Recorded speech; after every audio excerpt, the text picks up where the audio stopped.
change religion, or suffer. The decision 11 million people face. China's Uyghur Muslim minority. They're disappearing from the streets, being shackled, tortured and raped. Children are being snatched away and organs being harvested.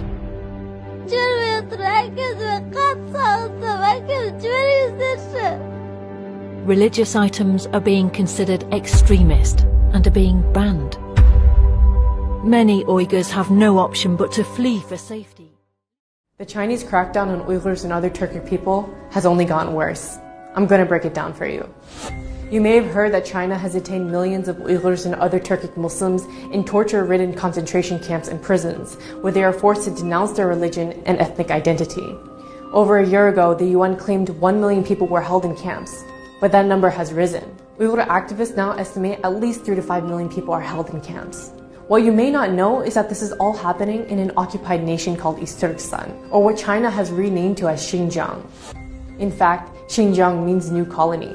China calls the people of East Turkestan ethnic minorities, despite them being natives of the land for thousands of years.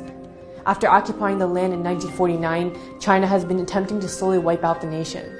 China calling us ethnic minorities is their attempt of erasing us, because for the longest time, we were actually the majority of our homeland. Many people identify this as an act of cultural genocide, and it very much is. China is wiping out East Turkestan's history, including the fact that we are an occupied nation, its language, culture, and influential leaders. China is destroying our mosques, homes, and even graveyards and turning them into museums, parks, or parking lots. But this is all much more than a cultural genocide. There is ample evidence showing that it is physical too. There have been numerous reports of death, torture, forced sterilization, organ harvesting while prisoners are alive, people being drugged with unknown substances that cause memory loss and mental derangement, rape, and forced abortions. Children are forcibly separated from their parents and sent to orphanages, forcing them to become Han Chinese and adopting them off to Chinese families.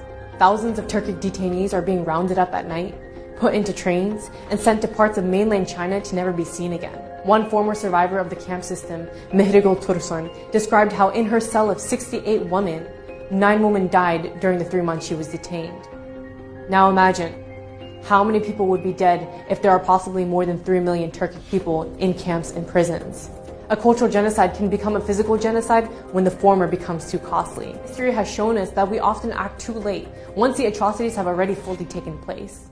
Unfortunately, it's not until we start seeing the mass graves that we call it a genocide. Recently, China has responded by claiming that 90% of these detainees have been released.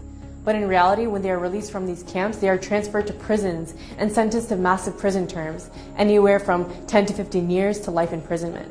Or they become modern-day slaves, forced to work in factories with little to no pay. Most governments have been forced to remain silent on this issue because of their business deals with China.